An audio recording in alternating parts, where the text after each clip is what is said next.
What's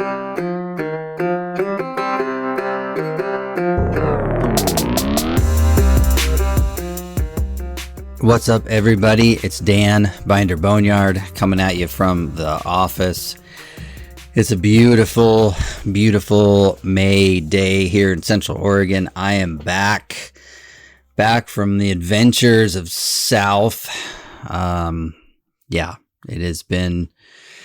It's been a while. There's a lot of events happening around the shop today, so you may hear some background noise, motorcycles and whatnot. But anyway, I have missed you guys. I'm sorry it's been so long, but it's been a whirlwind. So let's just see. This whole thing is going to be all about Mexico. Well, about my trip, which involves a lot of Mexico. I was in Mexico for 11 days, which required special paperwork and all kinds of stuff. Hopefully Brad can adjust this thing down, because it looks like my levels are way out of control and I can't do anything about it from here. So hopefully this is an enjoyable experience for you guys. But anyway, I left Central Oregon on the Saturday before Easter, which I don't remember what date that was. But I left Saturday around noon, loaded the green Travelette with the service bed and the chase rack, all loaded up. And it's been running good. Better than it had been. I've been dealing with the fuel injection system that was on there. It was running erratically, and so I was fighting some stuff. And so I just decided, for the sake of security and, and getting there, because I can pretty much fix a carburetor anywhere with anything. But, when FI starts acting up, you don't have an option. So I put a 2300 Holly on it, and then just a regular old clacker, 5 PSI fuel pump, and I rigged up a second fuel tank, which is a long time coming, and hit the road. I had enough gear. I figured I would do laundry at Sean's shop at the race shop before we crossed the border. So, I took 10 pairs of socks and 10 pairs of underwear and whatever, just enough to get by, which it wasn't enough, but close enough. And so headed south. Truck was running great as I thought, averaging about 9 miles a gallon, going okay, going down the road, good power. And then I noticed it was kind of running rough occasionally, and I couldn't quite figure out why. The fuel filter on my new tank had plugged up, and so the fuel pump was struggling to draw through all that plugged up filter. Changed that. It did run a little bit better, but now mind you, I've been on the road for 9 hours when it started to act up, so I figured that was part of the problem. Well, then now it was starting to get dark, and I could see through the hole in the firewall, that there's a hole in the firewall, that my exhaust manifold was glowing a little bit red. And that usually means you've got some timing problems. If I was hauling a load, and just full throttle and really working it hard, I could see the manifolds turning a little bit orange in the dark. but when it's just cruising down the road, it shouldn't be doing that. So this time, after my debacle last time, I brought a vacuum gauge and timing light with me. And so just on the, truck stop, check the timing, and it was idling. Now this is with the vacuum advance hooked up. It was at like 9 or 10, which was fine. But I noticed when you revved the engine up, it would only advance to like 18, which isn't enough advance. Like small block Chevys and stuff, they'll go to like 36 degrees. I think that's how timing works on just across the board, is that, 36 degrees is the max, and you kind of dial it in around that. And that's, 3,000 RPM, that kind of tuning. If you have one of those timing lights with the dial on it, and you can dial it around and whatever. But, generally the distributors are supposed to sweep more than that. You'll get, 5 or 7 out of the vacuum advance, and then the rest is mechanical. And so I thought I was having a distributor problem or something like that. I don't know. So I advanced the timing from, now remember, it's all still vacuum, still hooked up. I was just doing this quick on the side of the road, loosen the distributor, bump the timing up to, 15 at base timing, and took off again, and just listened for pinging and whatnot. And I did not hear any detonation. It ran better. The roughness went away and actually had a little bit more power on the road, but no pinging. So I thought, okay, great. So I ran that the rest of the way, all the way to Sean's. I had another distributor in the truck, so I was just going to change that when I had some time. So anyway, get to the race shop. I have my rooftop tent. That way they don't have to worry about putting me up anywhere. So set up my tent. This was Sunday now. So I slept in the truck Saturday night, truck stop somewhere in Southern California. Made a delivery, dropped off some glass, up in Fraser Park, and then, continued on to Ventura. Got there Sunday afternoon. It's Easter, so, I wasn't expecting much. Got the tent set up. Larry, the other mechanic, he had just showed up when I got there. So we kind of got our bearings, got reacquainted, started kind of going over stuff. Sean came down. I'm sure he was doing family stuff or church stuff, whatever. And anyway, got us set up, working on what we needed to work on. And, we just started prepping, doing, last minute car prep checks, fluid checks, adjustments, things that needed to get done after their last testing session. And then also started compiling tools and spares to load in the truck. So Monday was the same, just fine tuning our list and getting, running to the store for last minute things. And then we loaded up on Tuesday, started loading on Tuesday and Wednesday. Now we had 2 chase trucks this time. So the gold truck, the one that I would be driving, carried 99% of the spares and things like that. And then the gray truck carried most of the food and camping gear and some small supplies. So, getting stuff set up, hooked up. We had to modify the trailer. We, after last year's incident where I bent a trailer axle, now we carry a spare axle on the trailer, and more on that later. But we had to mount another spare tire. So we're actually taking 3 spare tires and a trailer axle, just to mitigate the problems that we had last time. Anyway, so got everything set up. Head south Wednesday afternoon. We get down to Chula Vista, which is San Diego. It's like 2 miles from the border.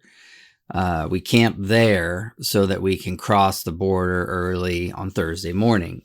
So then Thursday, we get up Thursday morning, we have breakfast. There's a Denny's right there. And then we picked up the last member of the crew.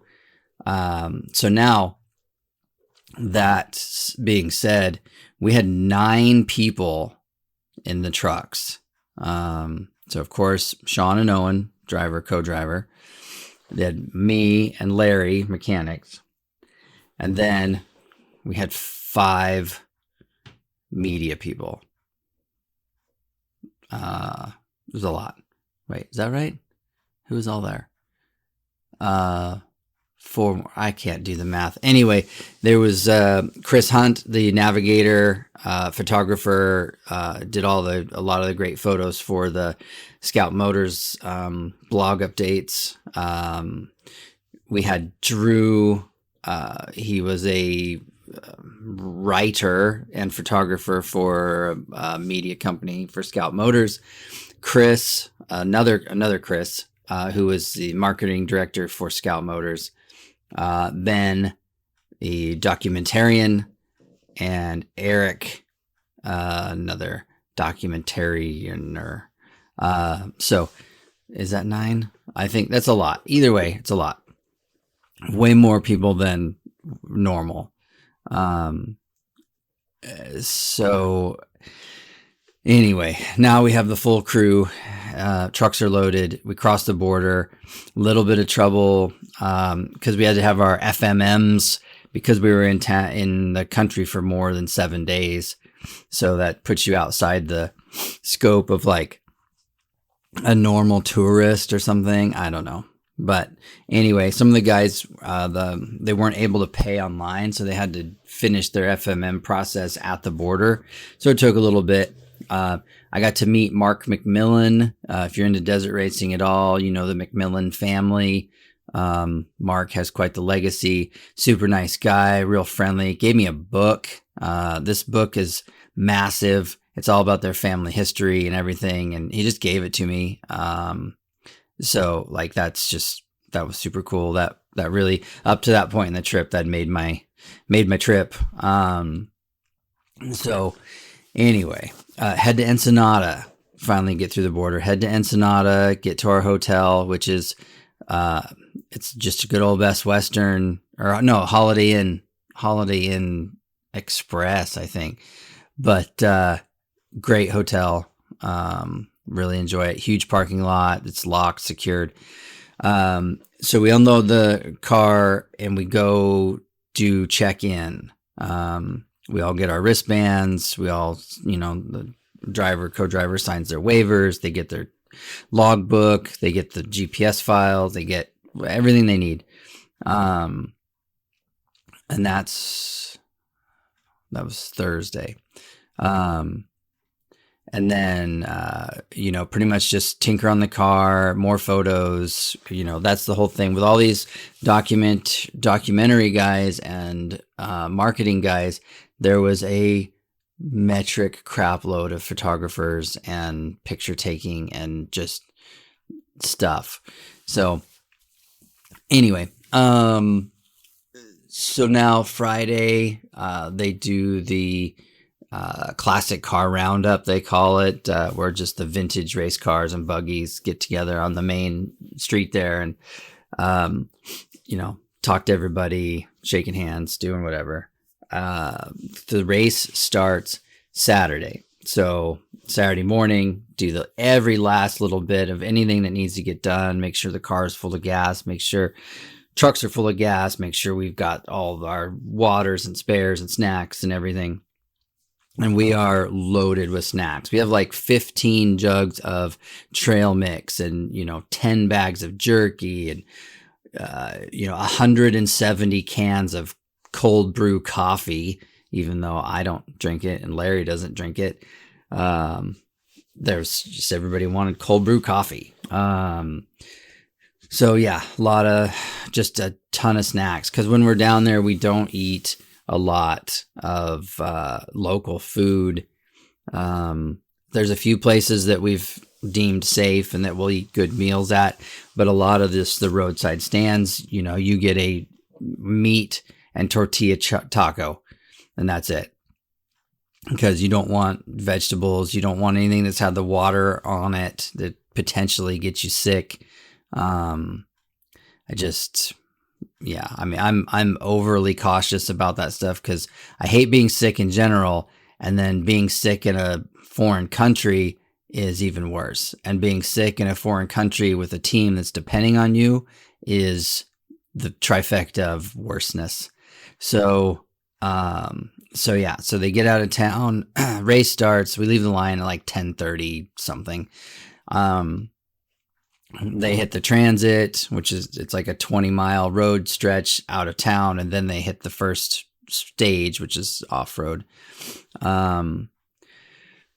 We go to our meeting spot. I'm sorry, we paced them on the road a little bit. The camera guys were losing their shit over how cool it was having the race car so close to the road. So they were getting a lot of tracking action shots and things like that. So I was driving the gold truck. Drew, the writer, was driving the charcoal truck.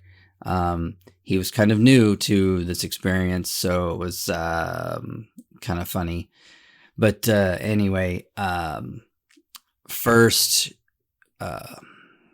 transit after the stage ends, Sean was complaining about transfer case noise, which I built that transfer case, so I was surprised to hear that there was noise. Otherwise, the car's good. We finished the race, or finished that day, I'm sorry, in San Felipe, later in the evening, but we got our meals, we got our stuff, got to camp, did more prep on the car. I decided to change the transfer case because Sean couldn't pinpoint what was wrong. We checked, it didn't have broken spider gears, it didn't have a broken locking hub, it didn't have a broken axle shaft or drive shaft. It was chattering real bad in 4. It's a single speed aluminum transfer case, so it only has in or out. And in and under a load, it was chattering, which I couldn't figure out. So I just changed the case. We had a spare. I used takeout from another Scout that has been untouched. So we didn't know what we were getting. All that we knew is that it worked. So put that in, and did, more maintenance. And then the next day, started there, San Felipe. That leg was San Felipe to the Bay of LA. So takes off, still having transfer case noise. So now we're second guessing, was there something wrong? Or not transfer case noise, 4-wheel drive noise. So we start thinking, is the front end bad? Is there something wrong? Is that, do we miss a broken stub axle in the front end? Like what's going on? So, they come into pit, and I see that the rear differential has been running into the gas tank skid plate, gas tank frame. And it's broken the fill plug out of the top of the diff cover. These are aluminum diff covers. They're very thick, but they're special. They have a fill plug in the top, and they have like a dipstick kind of thing on the side. They're fancy for sure. But anyway, it was running into the diff, which, when you build a new car, this one was built off of the specs of the old one. But if you're a half inch off with your fuel tank placement, or a half inch off with your rear axle placement, well, now suddenly you've got contact. So I knocked the fill plug out of it. We balled up some orange foam earplugs, filled the cavity with right stuff, and put a bunch of tape, Gorilla tape over it to try to keep it intact. That was the best we could do. And then we also discovered, so he was still complaining about four-wheel drive noise, but we had to just limp it through because we didn't know what to do. We couldn't handle it at the pits because we had time limits. So we had to go. So anyways, so he runs the rest of the day, does okay, not stoked because there were some sections where he really, four-wheel drive was making a lot of noise. Get to the Bay of LA, which is just a giant dirt lot.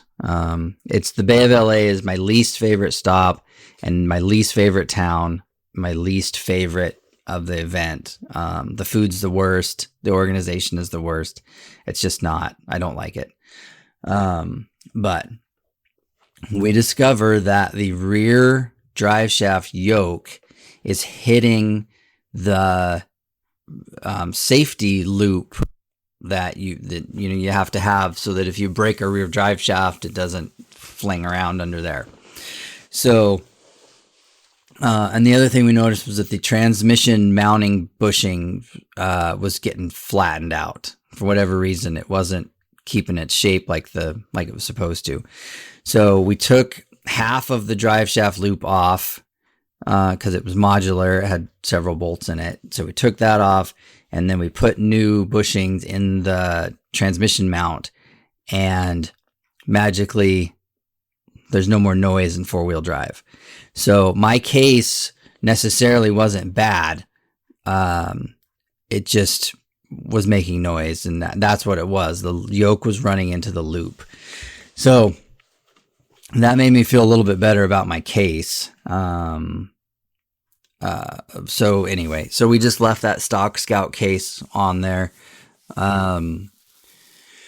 What else did we do? That stop had a lot going on. Every night we were working late on stuff, trying to just button things up and keep it together. My earplug and right stuff fix held. It wasn't leaking a drop. So we just changed the Gorilla tape and left the plug in there. Didn't touch anything. I put some more right stuff over the top of it to try and really seal her in there, solidify that connection, and it held the entire race. As far as I know, it's still on there. So day 3 is Bay of LA to San Ignacio. San Ignacio is a neat little mission town in the middle of the peninsula. That day was pretty uneventful. Now that we dialed in, four-wheel drive was working great. There's no noise. We're just, maintenance, greasing stuff, doing things. Oh, I had to change. That's right. Sean hit a big rock and bent the driver's front U-bolt and broke a center pin in the leaf springs. So I had to change that, change the U-bolt. So if you look at the Scout Motors marketing, there's a great picture and a little video set of a bunch of sparks flying and whatnot. Well, that was me. So I had to do that too. That's another reason why I had to work real late. San Ignacio was not that bad. Just maintenance, light stuff, if I remember right. And which is good because San Ignacio, we were in a RV park campground, which is nice, but still hard to work in. Day 4, San Ignacio to Loreto. Loreto is a great beach town. That's my favorite stop. Loreto is my favorite town of this whole thing. Loreto, another good day. We're actually making time. It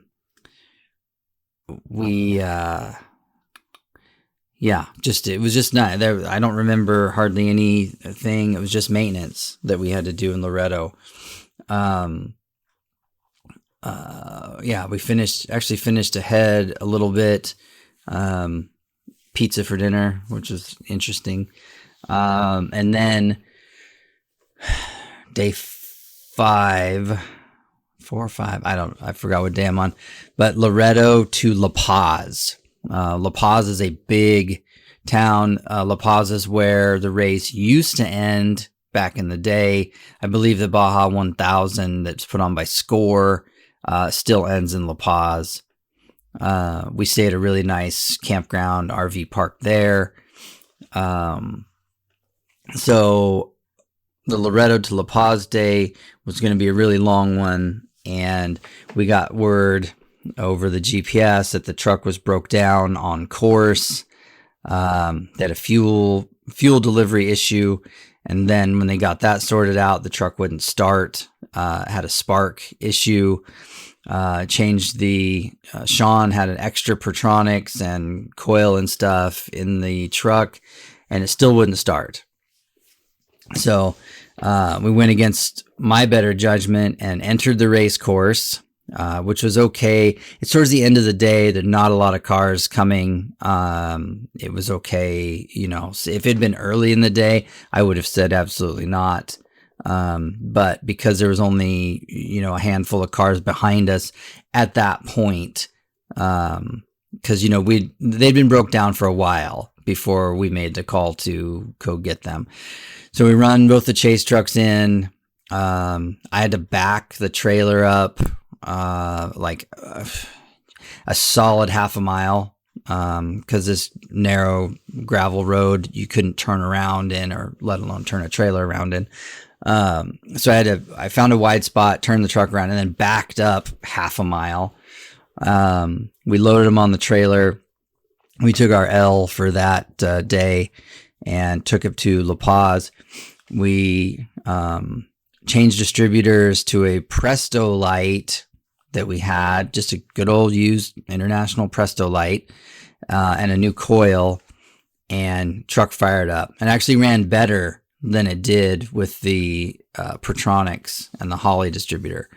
So we bought some spare parts at the AutoZone to have just in case. And then we did some more maintenance, more cleanup. And then, so the last day, the final run was La Paz to San Jose del Cabo. And now the weather's getting warmer this whole trip down. By the time we get down there, it's in the 80s. It's hot. It's humid. The air conditioning in the Gold truck has quit working. So I'm hot. Everyone's hot. Our snacks are melting.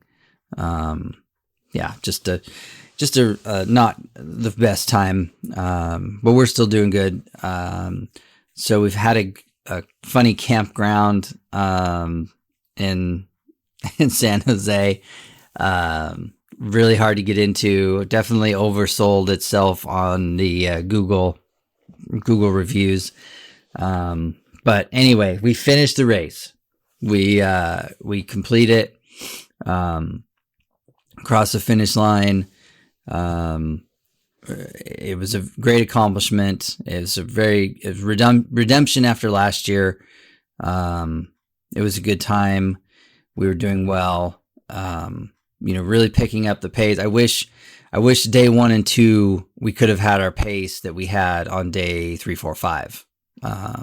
Just because, it was a heck of a lot faster. And Sean was getting more comfortable with pushing the new car. He's still a little apprehensive about stuff, just, they say that gun shy or whatever, because it's a traumatic experience from last year. And, and there's a lot of riding on the line with all these documentary guys and Scout Motors marketing guys that, this car had to get across the line regardless. So there was a lot of pressure on me and Larry to make sure we kept this thing alive, and also, on Sean to make sure he got there in the first place. So, it was a big relief to cross the line. And then, we stayed in San Jose or in Cabo one more night, an actual hotel. So now to this point, we're 8 days in, and I'd slept in a hotel 3 days and I'd had 4 showers. Yeah, 4 showers in 8 days. And those weren't all spread out. That was like 2 in the beginning, 1 in the middle, and then 1 at the hotel in Cabo. So, it was nice to have a shower and sleep in a bed again. I'd been sleeping on the floor or on the ground this whole time, which I'm 46 years old and not in the greatest shape. So it was a little rough. A couple of days I woke up and thought I was paralyzed from the ribs down. Yeah. So we start making our way back. Several of the crew guys fly home. So that makes for a little bit easier traveling going back. The only eventful thing coming back, because we have to drive the whole length of the peninsula back, is that the car trailer that Sean uses was pretty light duty. And the 3,500 pound axles is a 7,000 pound rated trailer, but the Scout weighs 4,500. And then, so it's loaded, between the weight of the trailer and the Scout, it's at almost max capacity. Well, the roads in Mexico are so bad that we started bending trailer axles, and not just one, like all 4 wheels were bent, and they kept bending and bending until they were cambered out like one of those racer cars that you see in Fast and the Furious. And it started rubbing on the fender of the trailer. So we took the fender off. We spaced the wheel out with some washers and continued on. And that lasted another 800 miles until about 50 miles from Ventura at 1 o'clock in the morning. We hit a hole and one of the trailer wheels breaks off. It broke the studs. It sheared the studs off the hub. So, yeah. Change the hub on the side of the highway real quick from the spare axle. We had good access. It was nice. It was easy to get at. So just pulled that hub real quick, put it on the broken one, and made the final drive. Pulled into Ventura at 2 o'clock in the morning on, I don't even know what day it was. I couldn't remember. Monday, I guess 2 o'clock Monday morning. Yeah, Monday morning. So it was a crazy trip. I mean, it's hard to believe we were in Mexico for 11 days. Ate a lot of meat and tortilla tacos. Had a lot of eggs for breakfast. But yeah, it was a trip. I'm sure there's stuff I forgot or left out. It was good to see a lot of people again. I got to meet Brian from Harvester International. Then, all the Scout Motors people and all that stuff. It was a good event, good trip. We're going to do the 500 in October. That is a much shorter and easier race to do. So I'm looking forward to that. But yeah, so, all in all, crossing the finish line, that was what was important. Getting all those photos and videos and marketing, that's what's important. Getting our first place trophy, that's important. And getting home alive and relatively unscathed is important. So anyway, that was it. I appreciate everybody following along. Thank you for listening. And next week, we'll get back to our regularly scheduled tech programming. But anyway, till next time, I'm Dan from Binder Boneyard.